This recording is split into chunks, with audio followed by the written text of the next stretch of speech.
oportunidad que Él nos da de poder congregarnos alrededor de su palabra, de poder alabar su nombre y bendecirle. Así que hoy vamos a estar hablando de esta séptima exposición de la carta del apóstol Pablo a los romanos, pero a modo introductorio quisiera hacer unas observaciones del tema general que vamos a estar tratando. Yo he titulado esta exposición Entendiendo la depravación total del hombre. Cuando nosotros hablamos de la depravación total del hombre, nosotros podemos darnos cuenta rápidamente que por depravación estamos haciendo referencia, o los diccionarios hacen alusión a aquello que es malo, aquello que es perverso, aquello que es pecaminoso. Y cuando decimos depravación total, estamos hablando de que no es algo parcial, de que no es algo simplemente inicial o es algo simplemente pasajero, sino que es algo total. Y habla de alcance, habla de profundidad y habla de sentimientos y acciones que están involucradas en todo esto que es la depravación total. Ahora, hay que reconocer que a lo largo de la historia ha habido un gran debate sobre esta doctrina, sobre todo en las iglesias bautistas. Ahora, cuando nosotros vemos estos debates, por supuesto que se han involucrado mucho más denominaciones, pero una de las cosas que debemos tener en cuenta ahora mismo no es que dice la denominación tal, la convención tal o el concilio tal, sino qué es lo que dice el mismo apóstol Pablo, y lo va a hacer, como ya hemos visto durante estas exposiciones. Pablo desde el capítulo 1 nos está haciendo una presentación de lo que es el Evangelio de Jesucristo, el único que puede salvar, el único que puede darnos vida, pero a la vez, cómo el hombre está en una condición tan mala y tan perversa. Así que, mis amados hermanos, uno de mis propósitos con esta presentación es que podamos nosotros entender de una forma bíblica, de una forma sistemática y sobre todo de una forma expositiva a la luz de las mismas definiciones que da el apóstol Pablo sobre este tema. Y otra de las cosas que quisiera hacer a modo de introducción es que son muchas, pero una de las cosas que aprendí en esta carrera de Derecho es cómo se conoce a la persona cuando está involucrado en un procedimiento penal. De hecho, hay 3 nombres para una persona que se involucra en un procedimiento penal. Según el Código Penal cubano, cuando una persona se le está atribuyendo mediante instructiva de cargos, es decir, cuando alguien sospecha o alguien dice que una persona es culpable de algo, entonces se lleva a un procedimiento a donde las autoridades competentes van a recibir una queja o van a recibir una acusación, ¿verdad? Y cuando se recibe esto, se comienza un proceso de investigación con la persona y esa persona comienza a llamarse imputado. ¿Qué significa que alguien es imputado? Que una persona, según el Código de los Procesos Penales de nuestra nación, es esa persona que adquiere la condición de ser imputado de cargos que se le atribuyen. Hay un principio de la ley romana que es inocencia o eres inocente hasta que se demuestre lo contrario. Pero eso no quita que eres imputado de cargos. Por supuesto, no se está diciendo con eso que seas culpable, para eso se va a llevar a cabo una investigación. Así que esa es la primera palabra que se conoce cuando alguien va a entrar en un procedimiento penal. El imputado. Ahora, esa persona imputada recibe un nuevo nombre cuando comienza el juicio oral. Después de todas las investigaciones pertinentes, ya cuando va a ser la apertura del juicio oral, entonces la persona pasa de ser imputado ahora a ser el acusado, porque ya está en el mismo juicio oral. Ahora, cuando termine todo ese procedimiento del juicio y todas las declaraciones que se necesitan, las investigaciones, los testigos y todo este fenómeno que ocurre en el proceso penal, en esta fase, el tribunal llegará a la parte de la sentencia, y hay 2 tipos de sentencia de forma general, lo que se conoce como sentencia absolutoria, que como dice la misma frase, ya usted queda absuelto y no pasa nada, usted es inocente. Pero está la sentencia condenatoria, que como la misma palabra lo dice, que entonces ya usted pasa a ser, ya usted no es imputado, ya usted no es acusado, sino que ahora usted pasa a ser un sentenciado o sancionado. ¿Por qué? Porque se ha demostrado su competencia o se ha mostrado su participación o su autoría independientemente de cuál sea el caso, en el delito o los delitos a los cuales se le están atribuyendo. ¿Para qué hago esta ilustración? Bueno, es interesante cómo el apóstol Pablo está cumpliendo ese rol de fiscal, defendiendo la causa desde el cielo de que los hombres primero son imputados ¿de qué? De la pecaminosidad. Se le está atribuyendo que son pecaminosos. Cuando leemos estos 3 primeros capítulos, nos vamos a ver que hay un cambio, ya no imputados, sino acusados. Tanto así que en los temas anteriores vimos cómo los gentiles eran acusados todos de ser pecadores. Y en el tema anterior estuvimos viendo cómo los judíos también pasaron a ser acusados delante de Dios de tal forma que todos son pecadores. Y el principio romano dice, eres inocente hasta que se demuestre lo contrario. El principio bíblico dice, eres culpable, eres pecador hasta que Cristo se convierta en tu abogado. ¿Alguien dice amén? Así que en esta mañana vamos a estar hablando bajo estas 3 premisas en cuanto a la depravación del hombre. Vamos a hablar sobre el alcance de la depravación del hombre, lo vamos a ver en el verso 9. Después vamos a hablar la explicación paulina o apostólica de la depravación del hombre en los versos 10 al 18, que es tiene un poco más de versículos comparado con el resto. Y en último lugar, vamos a estar hablando de las consecuencias de la depravación del hombre, ya que el texto en cuestión nos va a hablar de una forma general de que todos los hombres son pecadores ante Dios. Y bajo esta premisa, mis amados hermanos, disculpen, bueno, no voy a pedir disculpa, pero si tú en medio de la exposición, si a usted en medio de la exposición se le derrumba todos esos videitos que usted ha visto, o todos esos videos que estamos acostumbrados a ver por ahí, o todos esos predicadores, o todas esas postalitas emotivas y que te suben el ego, si en medio de la exposición todo eso se derrumba, pues yo lo único que puedo decir es gloria a Dios. Porque vivimos en una sociedad narcisista. Vivimos en una sociedad que todo el mundo se hiere por cualquier cosa. Vivimos en una sociedad que la gente se ha vuelto, yo no creo que ya ni de cristal. Es una sociedad tan vana, tan débil, que ahora mismo uno tiene hasta que tener cuidado cuando va a hablar con alguien, porque la gente se ofende de cualquier cosa. Una sociedad moralmente destruida, una sociedad moralmente perdida, tiene lo que merece. ¿Sabe qué es lo que merece? Las consecuencias de su pecado. Y en las consecuencias de su pecado, pues entonces a usted nadie le está obligando a escuchar a todos esos falsos predicadores por ahí que te dicen, eres grande, puedes lograr tus metas, puedes cumplir tus sueños. Nunca en la Biblia encontrarás eso. Hermanos, todos nosotros un día nos presentaremos en el juicio final. Y la exposición de esta mañana no va a destruir nuestras almas, sino que va a poner al descubierto quiénes somos sin Dios en esta vida. Y ese es el mensaje más grande del Evangelio de Jesucristo. Quiénes somos sin Él y qué somos por medio de Él. ¿Alguien dice amén? Así que vemos entonces en primer lugar el alcance de la depravación del hombre. Y dice este primer verso, ¿qué pues? ¿Somos nosotros mejores que ellos? En ninguna manera. Pues ya hemos acusado a judíos y a gentiles que todos están bajo pecado. Si usted recorre conmigo los capítulos anteriores, usted se va a dar cuenta que en los versos anteriores, el apóstol Pablo ha declarado que los gentiles, ¿cuál es la condición de los gentiles?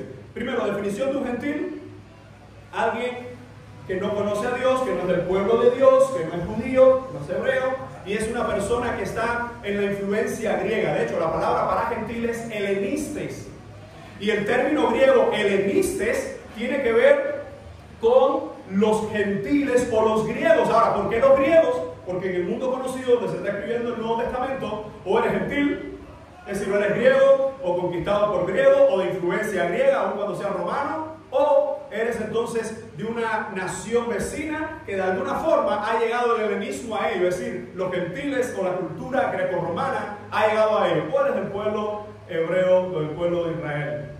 Y fíjense cómo Pablo comienza haciendo una pregunta: ¿qué pues? ¿Se ha percatado usted que esta pregunta está estrechamente vinculada con qué? Con lo anterior. Ahora, si va conmigo a la lectura anterior, ha terminado Pablo de demostrar que el gentil es un pecador, que el gentil es un impío y que el judío no tiene justificación delante de Dios. Es decir, tanto judíos como gentiles, en otras palabras, la humanidad entera, todos en su condición de pecado. Ahora Pablo va a hacer una pregunta que pues es como, después de decir que aquí no ha quedado un solo justo, ¿qué pues? ¿Somos nosotros mejores que ellos? Una pregunta tan sencilla ha sido tan discutida en el área académica, porque muchos teólogos hoy no se ponen de acuerdo de quién está haciendo la pregunta Pablo. Todos sabemos hacia quién va dirigida, pero no sabemos a quién está involucrando en esa primera persona del plural, nosotros. De hecho, hay algunos intérpretes que creen que el apóstol está haciendo referencia a los romanos. Algunos creen que ahí el apóstol está haciendo referencia solo a los judíos. Otros, y ahí yo me sumo, creen que Pablo está haciendo referencia a los creyentes, que dentro de esos creyentes entran tanto judíos como gentiles, y a esos Pablo incluso se involucra con ellos. Y cuando vemos su narrativa, Pablo no habla en todos estos capítulos en primera persona como judíos. Y aquí, cuando Pablo está hablando como judíos en los versículos anteriores, habla en tercera persona, y ahora pasa a esa en primera persona del plural, que diciendo, ¿qué pues? Somos nosotros, después de haber dicho todo lo que hemos declarado, después de haber sentenciado al hombre en su pecaminosidad, la pregunta es, ¿somos nosotros mejores que ellos? ¿Hay alguien entre nosotros que pueda ser mejor que un gentil o mejor que un judío? En otras palabras, mire cómo el mismo texto nos va a decir, ¿qué pues? ¿Somos nosotros mejores que ellos? En ninguna manera, pues ya hemos acusado a judíos y a gentiles. ¿Se da cuenta por qué? Al menos yo estoy tratando de poner que cuando Pablo dice somos nosotros, aquí tiene que hablar de los creyentes, porque es la forma más coherente, siguiendo la lectura, para entender que después habla, dice, tanto a judíos como a gentiles, como etnia, como cultura, le hemos acusado que todos están, dice, bajo pecado. Mis amados hermanos, nosotros los hombres tenemos un complejo de superioridad increíble. Fíjense si es así, que incluso hasta en las cosas más pequeñas o en las cosas más saludables o vamos a hablar así, deportivas, nosotros mostramos sentido de superioridad. Por ejemplo, todos nosotros sabemos que Pinar del Río es el mejor equipo de fútbol en pelota.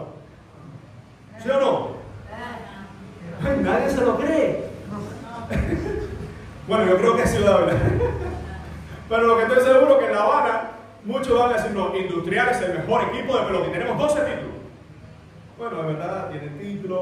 Pero si así tú hablas, no, esta es la tierra del tabaco, el mejor tabaco del mundo. O esta es la tierra de la fruta, la mejor.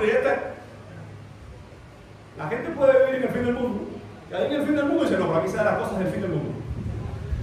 Porque el hombre tiene sentido de superioridad. Así que lo que Pablo está poniendo al descubierto es esa pregunta que algún arrogante pudiera creerse mejor que otro, mas él dice, ¿hay alguien entre nosotros que pueda ser mejor que toda esta humanidad caída? ¿Hay alguien en esta sociedad que pueda creerse más que otras personas? ¿Hay alguien en esta sociedad que pueda decir, soy mejor que los demás? Mis amados hermanos, es triste ver cómo en el mundo la superioridad, la arrogancia, el egoísmo es algo que se sobresalta a las personas. Pero lo más triste es cuando podemos ver eso en una congregación. Lo más triste es cuando podemos ver eso, que a esta pregunta alguien puede decir, sí, yo soy mejor que fulano. ¿Y por qué eres mejor que fulano? No, porque yo llevo más tiempo en el evangelio. No, yo soy mejor que ciclano. ¿Por qué no? Porque yo estoy en el grupo de intercesión de la iglesia, o porque yo estoy en el grupo de servicio, o porque yo soy de los que dirijo devocionales. Amado hermano, esta pregunta tiene una sola respuesta y la está dando el apóstol Pablo por inspiración divina. Y dice, ¿somos nosotros mejores que ellos? ¿Tenemos nosotros alguna ventaja, algún beneficio que el resto de las personas? Dice, en ninguna manera. Amado hermano, tenga cuidado cuando usted empieza a hacer una valoración de su carrera cristiana y empieza a sentirse con méritos diferentes a los demás. Tenga cuidado cuando usted piensa en su vida cristiana y empieza a decir, oye, ¿verdad que esta iglesia si no me hubiese tenido a mí, cuántas cosas se hubiese perdido? El apóstol Pablo pone al descubierto su respuesta cuando dice, en ninguna manera. No hay ninguna vía posible en que podamos decir somos mejores. Y escuchen, porque Pablo no está hablando de una élite que ha acabado él de resaltar sus méritos. No, Pablo está hablando de pecadores, judíos y gentiles, que ha acabado de sentenciarlos en su pecado. Y dice, somos nosotros mejores que ellos. Es como ese tipo de persona que dice, ¿te enteraste de fulano? Sí, oye, fulano, mira, fulano es esto y fulano es lo otro. Y dice, ¿verdad que sí? Y fulano es esto, sí, no, y es lo otro, sí. ¿Y acaso tú no eres igual? Porque esa sensación, hay una sensación diabólica que a veces se incrusta en los genes a algunos cristianos. Hermano, y si te duele, que te duela. Pero hay a veces algunos cristianos que se le incrusta, se le impregna ese sentimiento de superioridad. Hermano, tú no eres mejor que yo. Yo no soy mejor que tú. Tú no eres mejor que el que está al lado tuyo. Ninguno de nosotros somos mejores que nuestros hermanos. Y fíjense cómo el apóstol nos está diciendo, en ninguna manera, pues ya hemos acusado a judíos, gracias hermana, ya hemos acusado a judíos y a gentiles que todos están bajo el pecado. La palabra que se está usando aquí para bajo el pecado es una preposición griega que es hupo. Y es esa palabra, dice, todos están bajo y tienen la idea del yugo. Es esa idea de cuando alguien domina a otro y le pone el pie encima. Es esa idea donde eres aplastado, donde eres oprimido. Es esa idea donde no puedes levantarte. Y esa es exactamente la descripción de nuestro pecado. Dice el apóstol en este texto, dice, todos, absolutamente todos están bajo pecado. Hermano, el pecado, una de las cosas que tiene para con nosotros es que a todos nos destruye. El pecado, una de las cosas, y se lo digo después de varios años, yo he visto familias enteras, he visto jóvenes después de tantos años de servicio tirar todo por la borda. ¿Por qué? Por el pecado. He visto matrimonios después de haber recorrido años tirar todo por la borda. ¿Por qué? Por el pecado. Hermano, el pecado te llevará a lugares que tú nunca quisiste estar, te mantendrá más del tiempo que tú querías estar y te quitará todo lo que tú nunca imaginaste o pensaste. Ese es el pecado. Y el problema es cómo a veces gente dentro de la iglesia, no, porque yo, bueno, en realidad, sí, y sigue en su pecado, y es en su pecado. No puedo usar esa imagen porque es demasiado grotesca. Pero es como ese cerdo, voy a cambiarla. Pero es como ese cerdo que está en medio de su pantano y él disfruta su pantano y lo disfruta y tú lo miras de afuera. No vas a disfrutar esa asquerosidad. Pero es que el pecado se convierte muchas veces como las pestes de uno personal. Es a ti, a todos le apesta menos a ti. Hermanos, el pecado no solo que es destructivo, sino que es el amo de esta humanidad caída.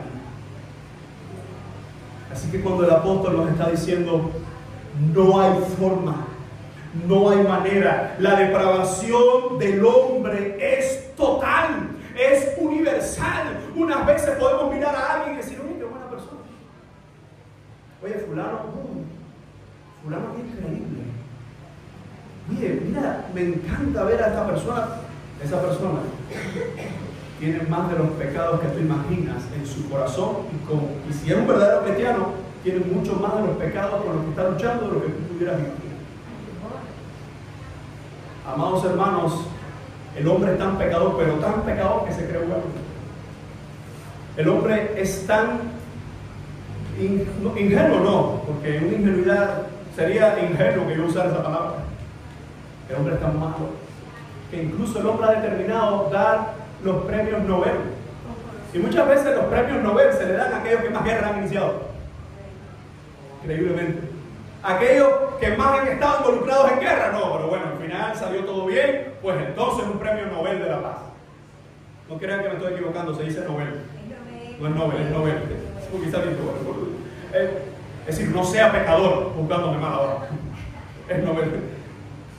Mis amados hermanos, el apóstol nos está diciendo que el alcance de la depravación del hombre no solo que es universal, sino que es profunda en todas sus magnitudes.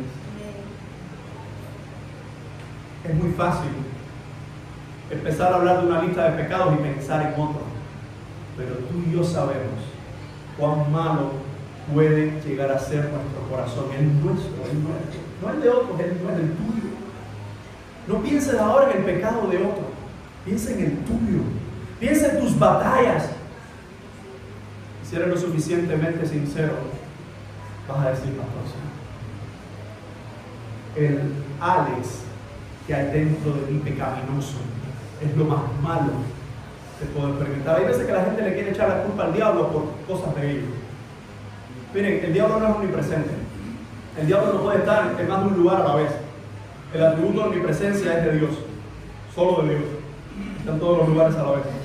Es decir, el diablo está aquí. Yo creo que se fue hace rato porque aquí no hay nada para él, pero el diablo está en un solo lugar a la vez.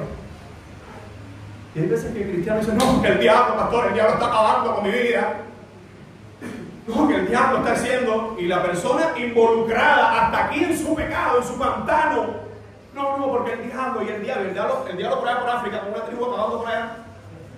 No, porque el diablo, ay, qué malo del diablo. El diablo me rompió la olla rosera. No fue el diablo.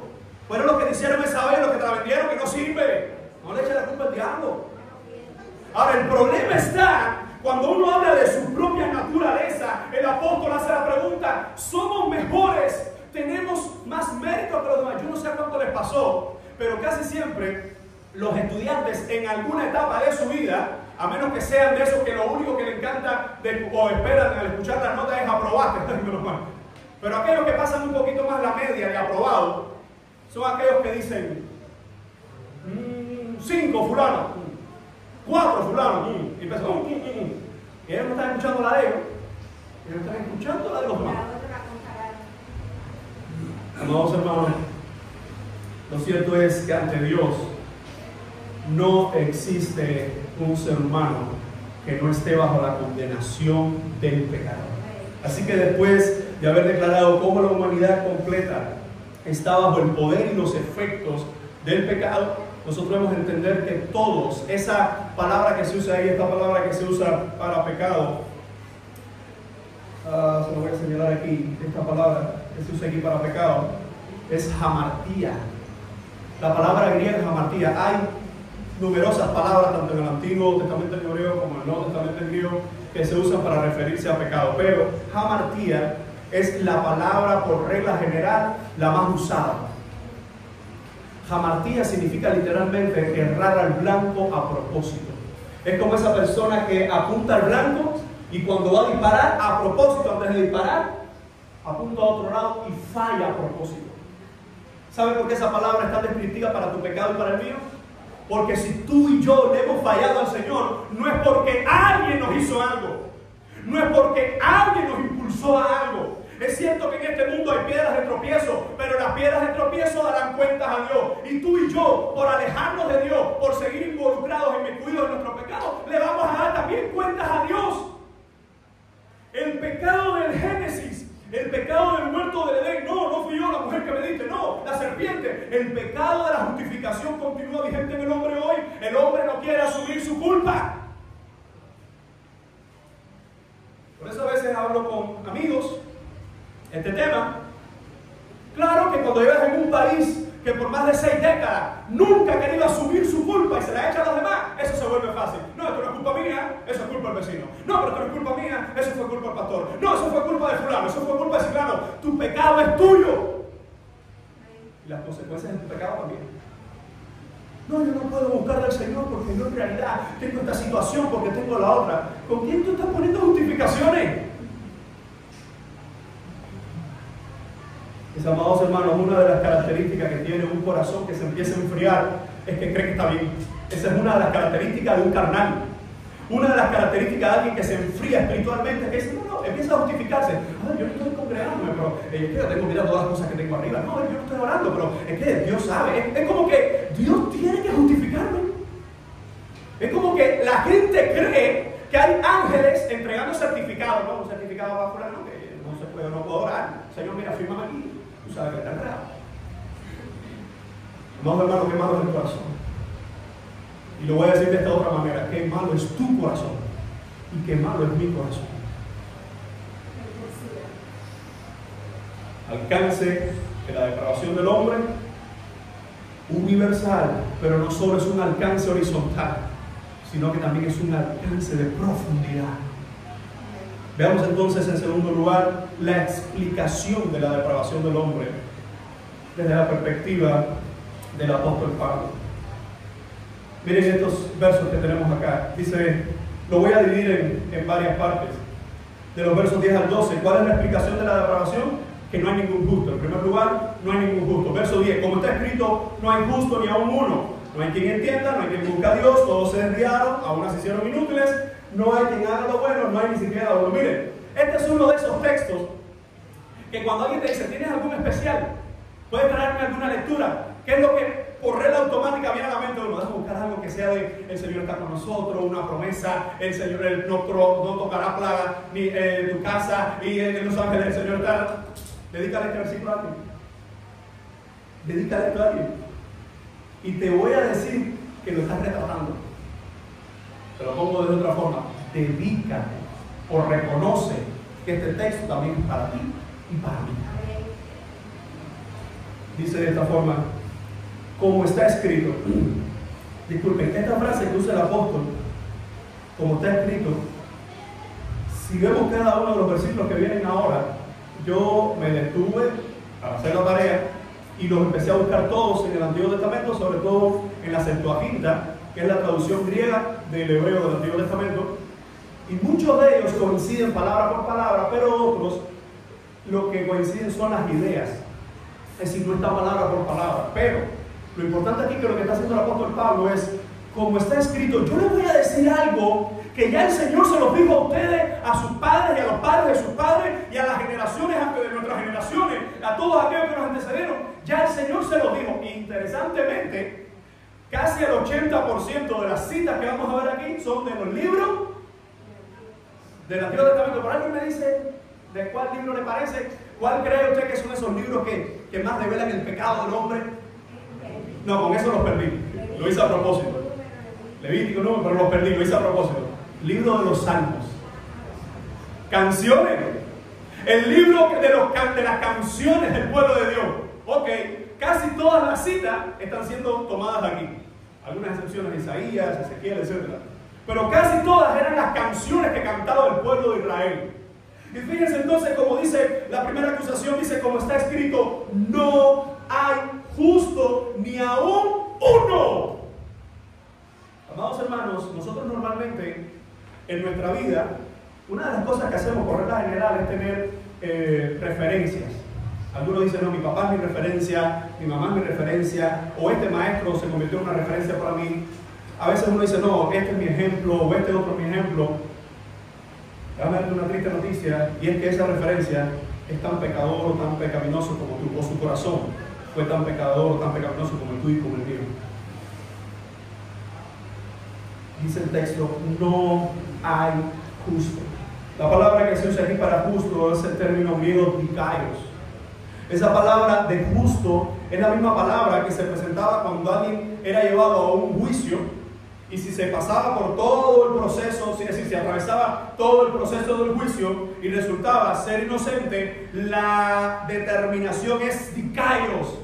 Es decir, es justo. Se ha analizado, se ha observado y nos hemos dado cuenta que no hay falla en él. La pregunta, o más bien la afirmación del apóstol es, quiero que entiendas esto, no hay un dikaios en esta tierra. ¿Cómo? Ni Abraham, no. Ni Isaac, no. Ni David, no. Salomón tampoco. Y por ahí ponen toda la lista, el que se te ocurra, excepto Jesucristo. Fuera de él no existe un justo en esta tierra. Pero en la mente de muchos existe una fila. Hay gente que se cree justo por sus propios méritos. Y fíjense cómo dice, no hay justo, dice ni aún uno. Cuando leemos esto en griego, la idea es ni siquiera, ni tan siquiera puede aparecer un justo en esta tierra. Amados hermanos, este texto está siendo tomado del libro de los Salmos. Salmo 14, voy a leer alguna referencia. Dice el necio en su corazón, no hay Dios. Se han corrompido, hacen obras abominables, no hay quien haga el bien. Salmo 53, 1 dice el necio en su corazón, la misma idea. No hay Dios. Se han corrompido, se hicieron abominable maldad, no hay quien haga el bien. Job 9:2 hace una pregunta: ¿cómo se justificará el hombre con Dios? Eclesiastés 7:20, ciertamente no hay hombre justo en la tierra que haga el bien y nunca peque. Amados hermanos, esto no debería alarmarnos. Esto lo único que debe hacer es: ese soy yo, eso es de mí, eso es para conmigo. En algunas ocasiones he contado esto. Antes de entrar a nuestro seminario, nosotros en Líbano tuvimos un seminario bautista en el centro del país, y en ese seminario, que estaba en una iglesia, veníamos todos los estudiantes de las provincias, y en ese seminario ellos tenían un promesario. Y los estudiantes, la noche que hacíamos la capilla, tomábamos el promesario, pero el problema con ese promesario es que ellos habían puesto, además de las promesas, habían puesto los látigos, eso, y arrepiéntate, de generación de víbora, y habían puesto todo, y la gente iba así temblando, Dios mío. Y a veces cuando sacaban, ustedes saben, en ese ambiente de estudiantes, uno decía, el Señor te llevó uno esta noche. Y nada, eran promesas. Pero esas promesas que son esos imperativos, o más bien esas consecuencias, esos castigos que el Señor da. Y la pregunta es, ¿y acaso Dios no es así con nosotros? ¿Acaso el Padre al Hijo que ama no disciplina? Pero el argumento del apóstol Pablo es, dice el necio en su corazón, no hay Dios. Dice el hombre en su corazón, Dios no existe. ¿Cuántas veces, cuántas personas nosotros escuchamos con esa frase? No existe Dios. Y hay unos que son tan osados y tan faltos de respeto que dicen, y si Dios existe me tiene que dar el cielo, porque si el cielo existe es para mí, porque yo soy mejor que una pila que está en esa iglesia. Claro, porque un hombre que le da la espalda a Dios, le da la espalda a la santidad de Dios. Y solo puede ser en la santidad de Dios donde encontramos los parámetros para ser aceptos por Dios, por medio de Jesucristo. Claro, si tú le das la espalda a todo ese sistema, le das la espalda al Creador, le das la espalda a su palabra, le das la espalda al Cordero, es decir, a Jesucristo, claro que tú te empiezas a comparar y dices, soy mejor que aquel, soy peor. Bueno, no soy tan malo como fulano. Hermano, ahora mismo, vamos a compararnos, ¿por qué no? Vamos a compararnos. ¿Quién aquí cree que puede ser mejor que Hitler? A ver, levanta la mano. Nadie, bueno, yo creo que soy mejor que él, porque yo no exterminé a 6 millones de personas. Quizás en mi mente a veces uno termina 2 o 3, pero nunca tanto. Vamos a compararnos con otro dictador, con Mussolini, el italiano, otro dictador más que acabó con miles de personas. Quizás alguien se lo pastor, yo soy mejor que Mussolini. Vamos a compararnos con otros dictadores, con Tao, uno chino que acabó. Vamos a compararnos con otros dictadores Vamos a compararnos con otros dictadores. No sé, el que usted ponga por ahí de cualquier país, usted lo pone y usted dice, no, creo que soy un poco mejor que él. Este es el punto, que yo no puedo compararme con otro pecador porque él es tan pecador como yo, independientemente de cuán profundo llevó su pecado. Porque aunque Hitler llevó su pecado a una máxima expresión, yo soy igual de pecador. Porque él mata millones, pero yo no necesito matar millones para ser mandado al infierno por mi pecado. Si yo me pongo a compararme con si yo tengo más pecado o he alcanzado una mayor maldad que otros, quizás uno diga, bueno, pero es que ese no es el estándar. El estándar es no hay justo. El estándar es no existe ni aún un justo. No hay nadie. No hay nadie, sigue diciendo el texto, no hay quien entienda, no hay quien busque a Dios. Déjame decirte algo, por si en algún momento se te subieron los sumos cristianos, que de hecho no existen, pero para la cabeza, tú hoy no estás en los caminos de Dios porque tú lo decidiste. ¿Cómo? Tú hoy no estás en los caminos de Dios porque tú entendiste que este era el mejor camino. Porque la Biblia está diciendo, no hay quien busque a Dios. La iniciativa de buscar a Dios nunca sale del hombre pecador. ¿Sabe cuál es tu iniciativa y la mía? Huir de él. De hecho, cuando nosotros vemos el texto, nos vamos a dar cuenta.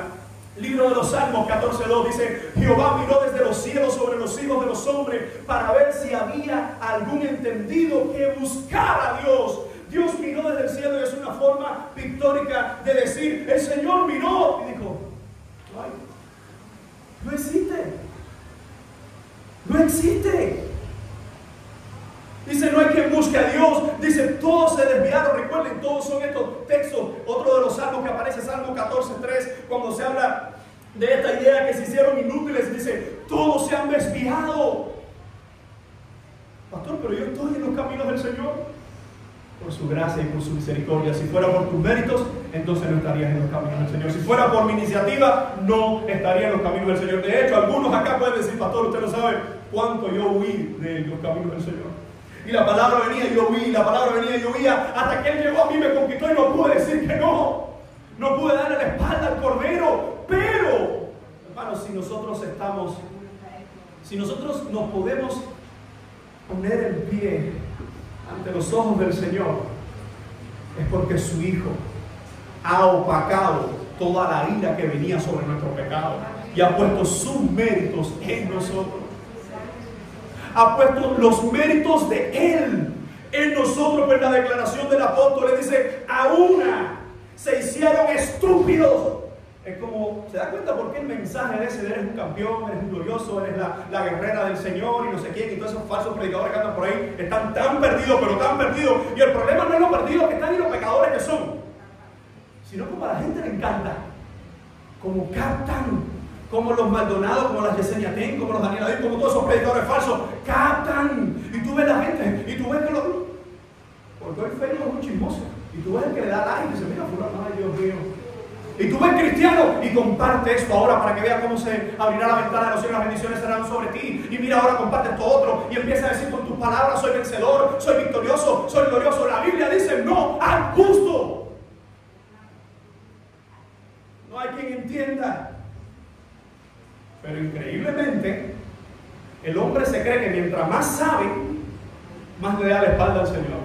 En estos días estaba viendo una noticia que era de un, creo que es surcoreano, que estuvo en unos exámenes, unos test, que se considera el hombre más inteligente del mundo, con el IQ, perdón, es decir, el coeficiente intelectual más grande. Y me encanta porque decía: solo le puedo decir que Dios existe y Jesucristo es el único Salvador. Dice: eso es lo más inteligente que vas a decir en tu vida. Independientemente que entiendas muchas ecuaciones y que puedas incluso contribuir con la sociedad, lo más sensato, porque ¿qué es lo más insensato? No hay Dios. Y lo único que el hombre puede hacer para declarar que Dios es Dios es por medio de Dios, no es por los méritos. Esto no es, y a veces se ha creado esa idea falsa, como la comunidad masónica, los 33 grados, y va subiendo de un grado y va pasando a otro. Hermano, aquí hay un solo grado: los hijos del Cordero que luchan contra el pecado y se santifican día a día. Fuera de eso, eres un impío pecador perdido que vas camino al infierno. Hay dos caminos, no hay tres. Lo triste del caso es cómo hay gente que a veces juega con el pecado. Cómo hay gente que racionaliza el pecado. ¿Qué le pasa a una persona? Voy a poner una de las disciplinas del cristiano, que es, por ejemplo, congregarse. Digo una disciplina porque es parte de nuestra vida cristiana. ¿Qué le pasa a alguien que deja de congregarse? Por supuesto, sí, se enfría. Estamos hablando de que deja de congregarse voluntariamente, no alguien que tiene un enfermo en la casa, que tiene que asumir. No estamos hablando de eso, todos entendemos el concepto. Alguien que lo deja de hacer voluntariamente. Ahora, pero ¿sabes una de las cosas que pasa? Que esa persona está navegando en internet y encuentra un videíto. Y el videíto dice: lo importante es creer en Dios, no importa la iglesia. Y encuentras otro escrito: la iglesia eres tú, ese grupo de allá sí es una cosa, pero eso no es lo importante. Lo importante es tener a Dios en tu corazón. Y empieza a decir: estoy bien. Recuerda, Característica de alguien que se está alejando es que empieza a racionalizar su pecado. ¿Sabe lo que es racionalizar? La explicación de racionalizar es justificar de forma absurda, pero parece a la persona ser convincente que está bien. No racionalicemos nuestro pecado. Y si lo estás haciendo, es una señal de que te estás alejando. Y pongo el ejemplo de congregarse porque es un ejemplo. Pero así mismo con la Biblia, no me da tiempo leer la Biblia. No, que yo no tengo tiempo de orar, no. Y empiezas a racionalizarlo. Y aparece otro falso predicador que te dice, habla con Dios en todo momento, no importa. Mirando a un niño, ahí tú ves a Dios. Mirando el cielo, estás viendo a Dios. Mirando las calles, estás viendo a Dios. Yo a ese escrito le diría, sí, y en medio de la cola, en medio de la vagón, y en medio de todo eso también está viendo a Dios. Sí, a ver si la gente dice, ¿verdad que es una bobería? Pero claro, aquellos que no entienden y le han dado la espalda a Dios se vuelven en los guías preferidos y predilectos de los que se están alejando, o de los que están lejos ya, o los que nunca han conocido al Señor. Dice, todos se desviaron, a una se hicieron inútiles. No hay quien busque a Dios. Dice, no hay quien haga lo bueno, no hay ni siquiera uno. Cada uno de estos textos, tomados sobre todo de Salmos, nos van a recordar a nosotros, amados hermanos, que la condición en la que nosotros estamos, nadie nos empujó aquí, sino que por naturaleza lo hemos recibido. Nuestra naturaleza es mala. Una simple observación. ¿Por qué al niño hay que enseñarle cosas buenas? Porque lo malo es intrínseco. Porque el pecado está en él, viene de fábrica. Entonces, lo increíble es que incluso el niño, cuando está en medio de su ambiente en la escuela, una sola frase que es mala, perversa o una mala palabra, es la que capta, la primera en captar. Y la que no se olvida. ¿Por qué? Porque nuestra naturaleza es perversa. Así que la primera explicación de la depravación del apóstol Pablo es no hay justo. Segunda declaración en los versos 3 al 14. Hablemos ahora de las palabras pecaminosas del hombre. Dice el apóstol, sepulcro abierto es su garganta. Cuando el apóstol está usando esta imagen del sepulcro abierto, miren que el Salmo 5.9 dice, porque en la boca de ellos no hay sinceridad. Sus entrañas son maldad, sepulcro abierto es su garganta, con su lengua hablan lisonjas. En los tiempos de Cristo, cuando se sepultaban a la gente en diversos lugares, dice un autor, entre otros en las fincas o incluso en el borde de los caminos, se solían pintar las tumbas por fuera con cal, de modo que se hiciesen bien visibles, especialmente para que fuesen respetadas por quienes transitaban cerca de ellas. Además se hacían visibles escalándolas para evitar que fuesen tocadas. Recuerden que los judíos, si tocaban un lugar donde había muertos, eran contaminados. Y así quien lo hiciese quedase sujeto a la contaminación legal del número 19-16. Realmente la blancura externa, dice este autor, ocultaba lo que había en su interior, que como es correspondiente a un cadáver, era todo pura contaminación, fetidez, etcétera, etcétera, etcétera. Lo externo blanco tapaba la suciedad del interior. Ahora miren cómo el apóstol parece usar la idea del Salmo 5, donde dice, sepulcro abierto es su garganta.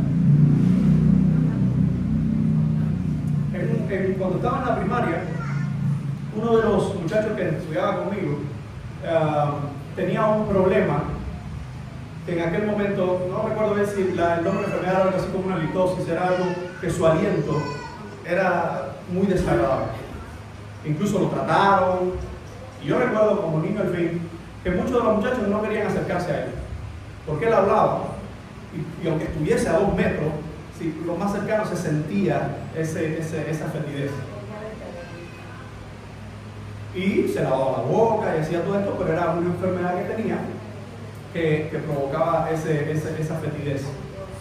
¿Sabe que Pablo está usando una imagen, algo similar, que dice un sepulcro abierto? Recuerda, ¿por qué se cierran los sepulcros? No solo por seguridad, es por la fetidez. Por eso se cierra la caja, etc. Dice, sepulcro abierto es su garganta. Y está haciendo la similitud a las palabras, es decir, a lo que habla.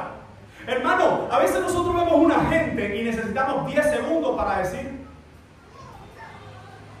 La frase hay una frase famosa, yo creo que sí, se usa en Cuba entera. Lo que tiene en la cabeza es un zapato. Aquí se usa esa frase, un tenis, lo que tiene ahí.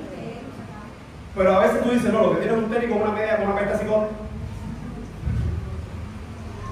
La idea del apóstol Pablo de un sepulcro abierto, que lo que sale es fetidez, putrefacción, mal olor.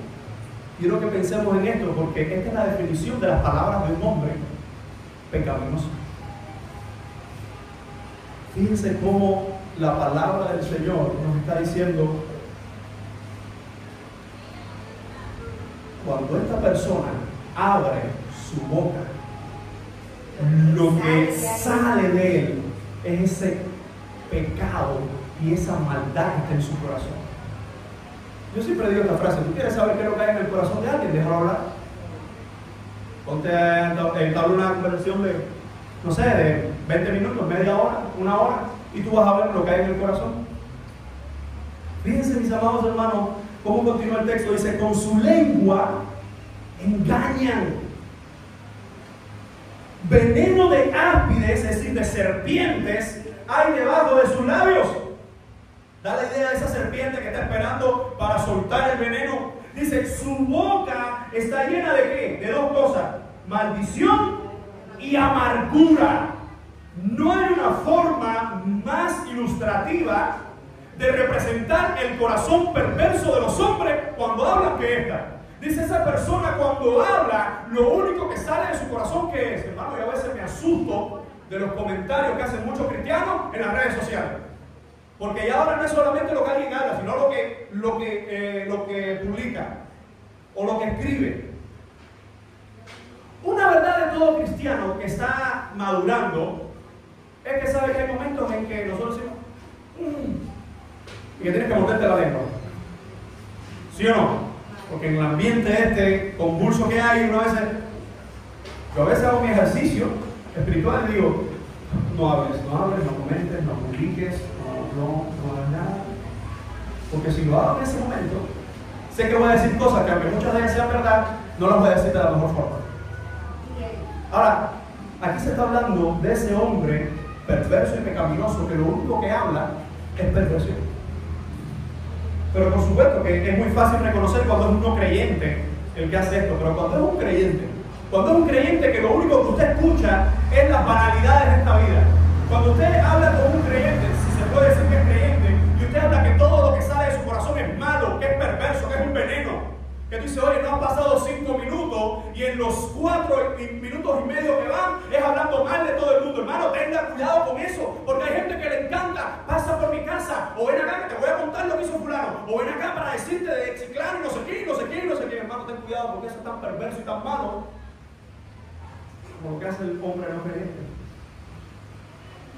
Y a veces nosotros caemos en eso, y hay que pedirle perdón: Señor, perdóname porque este comentario que hice no fue el mejor. No fue. Y uno se deja llevar y dice: el problema es cuando no es que te dejas llevar, es que tú eres el que lleva siempre esa conversación. Dice Pablo de este hombre pecaminoso: lo que habla, lo que dice, representa la misma idea que hizo nuestro Señor Jesús. ¿Recuerda lo que hizo Jesús en Mateo 23, 27? Dice: ay de vosotros, escribas y fariseos hipócritas, porque sois semejantes a sepulcros blanqueados, que por fuera la verdad se muestran hermosos, mas por dentro están llenos de ¿qué? De huesos muertos y de todo el mundo. Dice: es la misma idea. Lo mismo que dijo Pablo a los romanos es lo mismo que años antes, es lo mismo que dijo Jesús a los fariseos de su tiempo.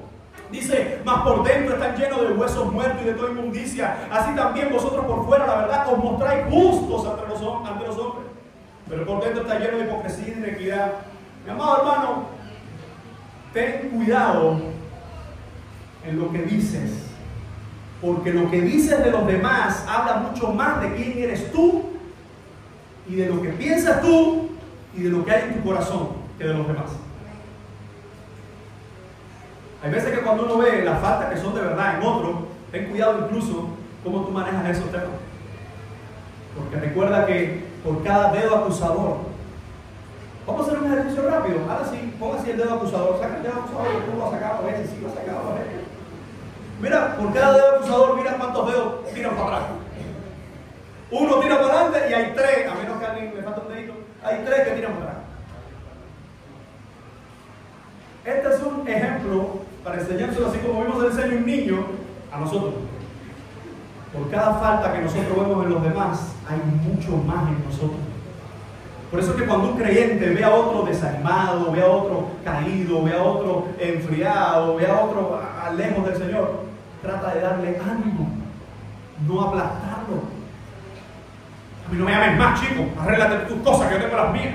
Tenga cuidado, hermano. Tenga cuidado porque incluso estamos viviendo una sociedad y unos tiempos que la cachimba está ahí, nada más que tocar. Usted nada más sale a la calle y usted ve a la gente. No tiene ni que rozar. Y tú ves las broncas. Y dices, oye, la gente está alterada, claro, porque la olla no da más. Y es más, y más medida, y más tontería, y más cosas, y más no sirve. Pero en medio de todo eso, dice Pablo de este grupo de personas, sus palabras son perversas, con su lengua engañan. Dice Proverbios 18:8, las palabras del chismoso son como bocados suaves y penetran hasta las entrañas. Ten cuidado, porque aunque sea algo agradable, algo deleitoso, es perverso. Dice el Salmo 143, al usaron su lengua como la serpiente, veneno de áspid hay debajo de sus labios. Salmo 12:2, habla mentira cada uno a su prójimo, hablan con labios lisonjeros y con doblez de corazón. Esta idea de las palabras de un hombre perverso y pecaminoso es algo con lo que nosotros debemos tener cuidado, hermanos.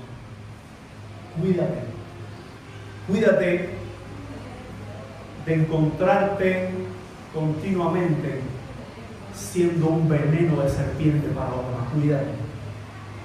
¿Sabe por qué? Porque hay gente que le encanta eso dentro de las congregaciones.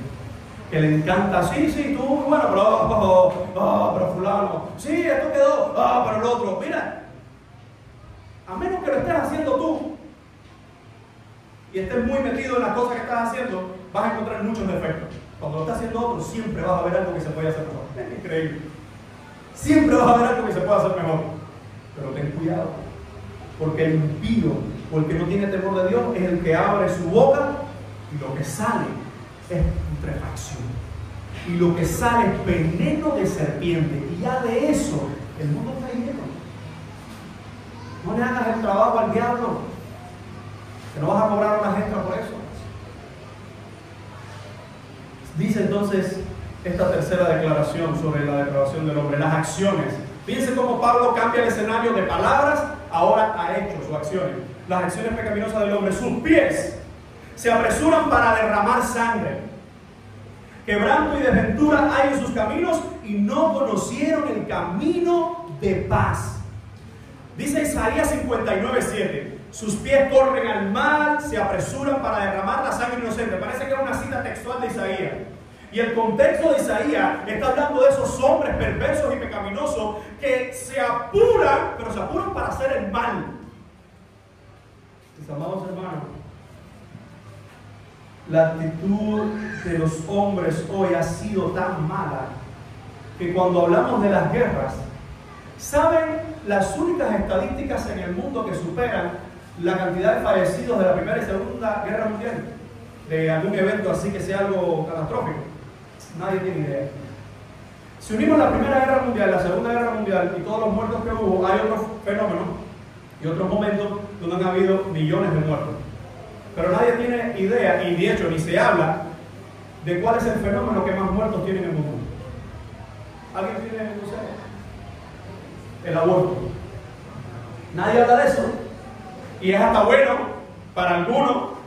No, porque el aborto, porque no es deseado, por esto, por lo otro, por no sé qué. El aborto, las cifras de aborto en el mundo superan, pero exponencialmente, los millones de muertos entre la Primera y la Segunda Guerra Mundial, y de un dato más, y todas las guerras combinadas. Todas las guerras combinadas a lo largo de la historia, la cantidad de muertos que dan no dan lo que dan las cifras oficiales del aborto en el mundo. Pero no, detrás de eso hay héroes. Detrás de eso hay gente justa.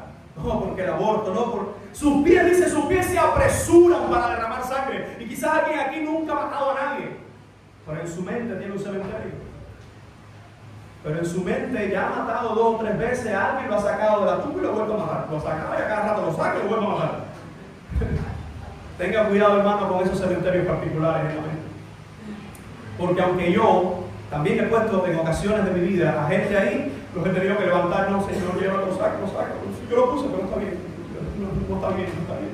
¿Sabe por qué? Porque por muchos argumentos, lo voy a decir de esta forma, por muchos argumentos o muchas razones que tengamos para odiar a alguien, ninguno es justificado por solamente una cosa, porque el perdón de Dios llegó a nuestras vidas y fue más que suficiente para perdonar a los demás. Por eso que la Biblia, cuando nos habla de amar, dice incluso a los enemigos. Mis amados hermanos, dice quebranto y desventura hay en sus caminos y no conocieron el camino de paz. Cuando Pablo continúa desencadenando toda esta serie de ideas, dice Isaías 59:8, no conocieron camino de paz. Isaías 48:22, no hay paz para los malos, dijo Jehová. Isaías 57:21, no hay paz, dijo Dios, no hay paz para los impíos. Parece hasta como una rima, no hay paz para los impíos. No hay paz para los impíos. El impío, una de las cosas que busca en este mundo es su paz. Pero esa paz no es verdadera paz. Incluso voy a hacer un paréntesis. En estos días sabemos que el mundo, claro, como vi una foto que alguien decía, yo aquí preocupado que no me van a poner la corriente, Israel irá cayendo a bombazo por ahí. Pero yo no tengo tiempo para esa gente, yo no tengo tiempo para cocinar los fríos. Hermano, el mundo se está cayendo en pedazos. Estados Unidos ahora apoyó, etcétera, y el otro no sé quién, y Venezuela, todos los países estos de izquierda apoyando a Irán, y a Hamas, los terroristas, el desastre y todas las cosas. Recordemos cuál es nuestra posición como Iglesia de Cristo. Orar por los dos partes, orar por la paz, no orar para que este meta más bomba a este y este se acabe de terminar, o para que este entonces le diga a este, para que el otro no sé qué. Orar por las dos partes es postura de un creyente de Cristo. Tengan cuidado porque yo he leído cada comentario. Sí, muy bien, así mismo Israel mata a todos esos perversos, mata a todos esos desgraciados, mata a todo eso, aleluya, aleluya, aleluya. Y una Biblia cristiana, amén.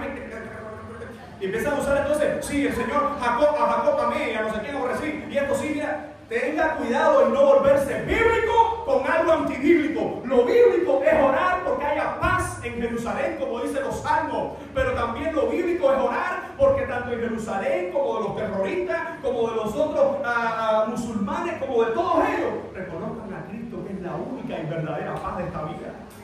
Esa es la oración de la iglesia de Cristo, no que maten a más esto, que maten a fulano. ¿Por qué razón? Porque los que están tomando decisiones de meterse bombazo están en su casa con sus hijos seguros. Y los hijos del pueblo son los que están muriendo. Esa es la decisión de la guerra. Decía un escritor muy famoso del siglo pasado, la guerra es entre dos personas que se conocen muy bien, pero nunca se han tirado un golpe entre ellos y mandan a los hijos de ellos o a la gente de ellos que no se conocen a matarse entre ellos para que después ellos que sí se conocen, bueno, sí, tomen las medidas, bueno, no fue tan bueno, bueno, sí, al final acuerdo de paz, no acuerdo de paz. Amados hermanos, los cristianos, Jesús lo dijo, bienaventurados los pacificadores. Cierro el paréntesis, porque yo sé que este es el tema de ahora, y vuelvo a lo que está diciendo Pablo. No hay paz para los impíos. Los impíos no van a tener paz. ¿Por qué razón? ¿Cuánto puede vivir un impío? Pensemos, ¿cuánto es el hombre que más puede vivir en la tierra? 100, 200. Algunos dicen por ahí que 120 y pico. Está bien, hay algunos casos ahí un poco extraños, pero vamos a ponerle 150, vaya. El récord del mundo. Estamos hablando en esta época, no en los tiempos bíblicos. Y después de esos 120 años, ¿qué toca? Eternidad en el infierno. No hay paz para el impío. Ni en esta vida, porque en esta vida no se puede tener paz si el Dios de la paz no está con uno. Ni en la vida venidera, ni en esta tierra, ni en la vida futura. ¿Por qué razón? Porque el impío le dio la espalda al único Dios que le puede dar la verdadera paz. ¿Alguien dice amén? Dice, y no conocieron el camino de paz. Terminemos entonces con esta última frase y pasamos a las conclusiones. Dice el verso 18, no hay temor de Dios delante de sus ojos. Si la gente por verdaderamente conociera a Dios, fuera cristiano.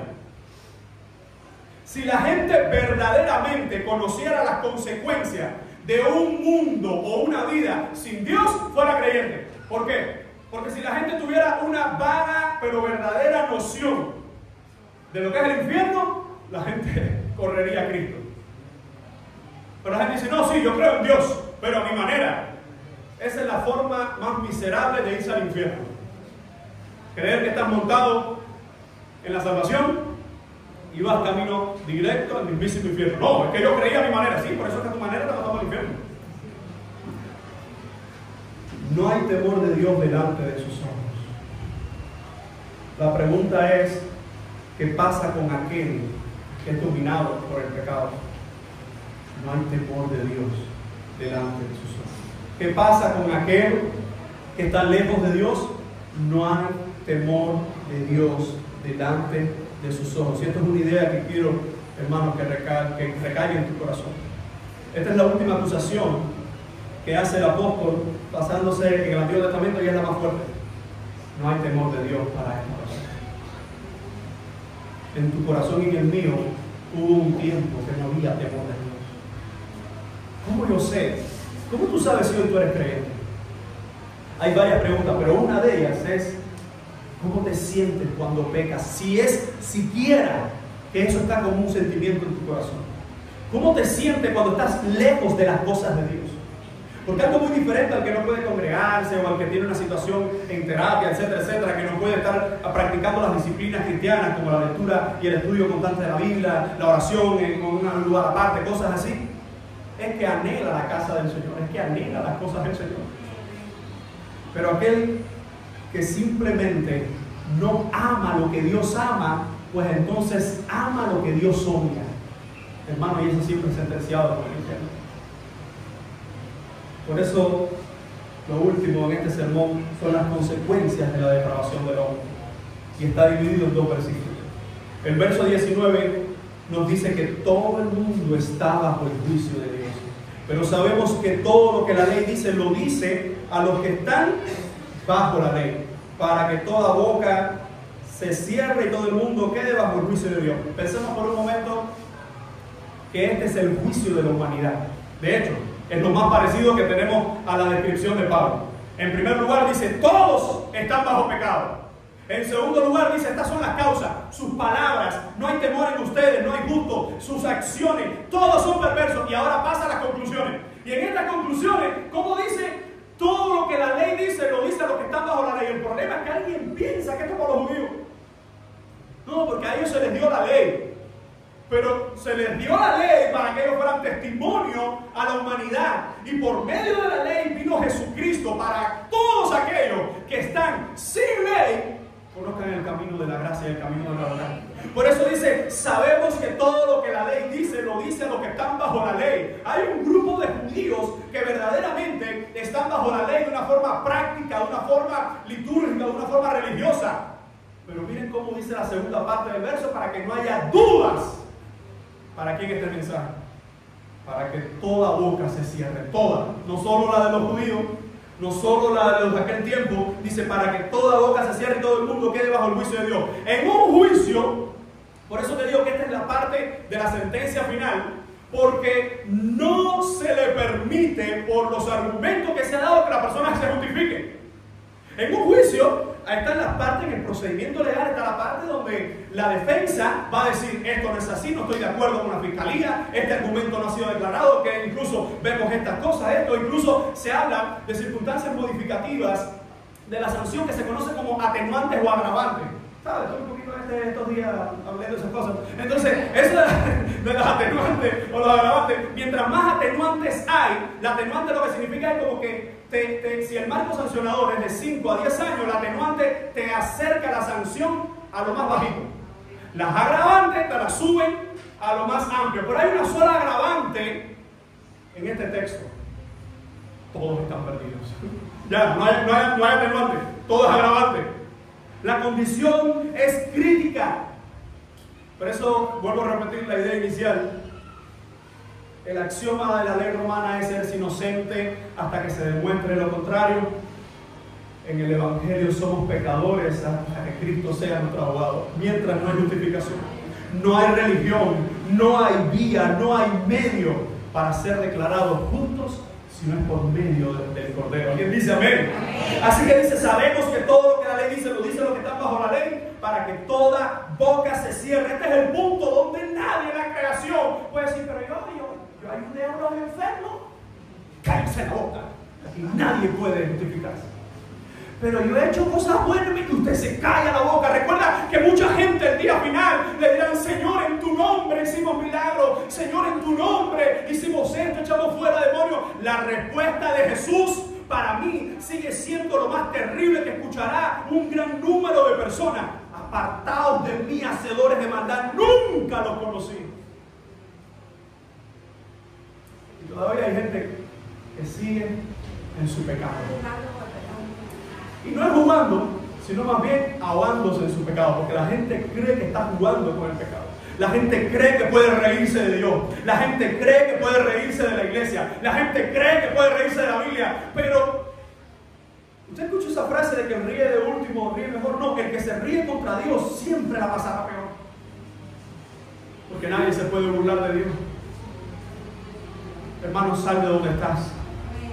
Hermano, sal de esa condición. Si hay alguien en este lugar que está en esa condición, como el cerdo en su pantano y en medio de ese pecado y no sabe cómo salir, busca consejería, busca de las cosas del Señor. Como alguien me decía, y eso fue un testimonio que a mí me dio mucho regocijo. Alguien me decía, pastor, tuve que hablar con esta persona por esto, lo otro, pero buscamos la reconciliación. Y otro en una ocasión me dijo, pastor, tuve que decirle a mi padre, perdóname por él. Hermano, cuando tú escuchas el testimonio de alguien que dice, quiero agradar a Dios en todo, no solo en algo, no en apariencia, quiero agradarle a Dios en esencia, entonces estamos del grupo de la derecha, donde Él dirá, ven, buen siervo y fiel, entra en el gozo del Señor. Pero para aquellos perversos, la sentencia está dictada y el tiempo de fianza se está acabando. Así que después de ver la primera consecuencia, que todos están bajo pecado, la segunda en el verso 20 dice, ya que por las obras de la ley, ningún ser humano será justificado delante de Él, porque por medio de la ley es el conocimiento del pecado. La ley se puede ver de dos formas en el hombre, y termino con esto. La ley escrita y la ley del corazón. Las obras que uno hace por cualquiera de las dos vías, el que conoce la palabra del Señor, o el que ve los mandamientos del Señor, o el que no lo conoce pero quiere ser bueno, como alguien dice, fulano no es cristiano, pero es mi esposo. ¿Y qué? Fulano no es cristiano, pero ayuda a los necesitados. ¿Y qué? Fulano es lo único que le falta. No lo digas más, porque estás poniendo lo más importante de su vida como si fuera un detalle más. El hombre está bajo pecado. La sentencia firme, porque esta sentencia no tiene apelación. ¿Sabe que se puede dar la sentencia en el juicio, pero no es firme hasta que el Tribunal Supremo dicte ya en el último recurso que se puede dar? El Tribunal Supremo da la última palabra y ya no hay más apelación. Hermano, esta es la sentencia del Tribunal de Jesucristo. Todos están perdidos. No hay oportunidad de salvación a menos que pongas tu fe en Jesucristo. Esa es la sentencia. No hay otra vía, no hay otro medio, no, por buen comportamiento. No, la única forma de salir de una condición de pecaminosidad directo al infierno es por la gracia de Jesucristo. Por supuesto, eso es lo que Pablo va a hablar en el último texto. Así que a forma de conclusión, entendiendo la depravación total del hombre, ¿cuál es el alcance de esa depravación? Total, universal, en todas las áreas, a todos los niveles. ¿Cuál es la explicación de la depravación del hombre? El hombre no es justo, sus palabras son pecaminosas, sus acciones son pecaminosas y el hombre no tiene temor de Dios. ¿Cuáles son las consecuencias? Que todos están bajo el pecado, nadie se puede justificar y todos son condenados por medio del pecado. Termino entonces con esta pregunta. ¿Cuál es la sentencia del cielo para tu vida desde este pasaje? Voy a orar a aquellos que hemos recibido el perdón y la gracia del Cordero. Señor, en esta hora pedimos perdón por nuestros pecados, pedimos perdón por nuestras fallas y te suplicamos, te imploramos, Señor, que seas con nosotros. Señor, tú sabes mi corazón, yo no he expuesto este mensaje como si yo estuviese fuera de él. Yo estoy dentro de él con mis hermanos. Yo necesito tu gracia, yo necesito tu perdón, yo necesito cada día más de tu Espíritu Santo para que alientes mi alma, me fortalezcas y agradarte. Todos te necesitamos, Señor. Si hay alguien esta mañana, ya esta tarde, que no te conoce o que cree conocerte, te rogamos perdón para su alma. Pero si esa persona rechaza ese perdón, la sentencia está dada ya, Señor. Te pedimos por aquellos que luchamos contra el pecado. Ayúdanos, Señor, a vencer el pecado. Te pido en esta hora por aquellos que han dejado de pelear ya hace mucho tiempo. Rogamos por ánimo para sus almas, para que vuelvan a la batalla cristiana, Señor, de la cual nadie puede salir vencedor si no es por medio de tu gracia. A ti oramos, Señor, porque aunque el corazón del hombre está depravado totalmente, el corazón del hombre que tiene a Jesucristo está perdonado totalmente, Señor. Y a ti oramos. Oramos por tu perdón, oramos por tu gracia y te bendecimos en el nombre de Jesús. Y te decimos, Señor, amén y amén.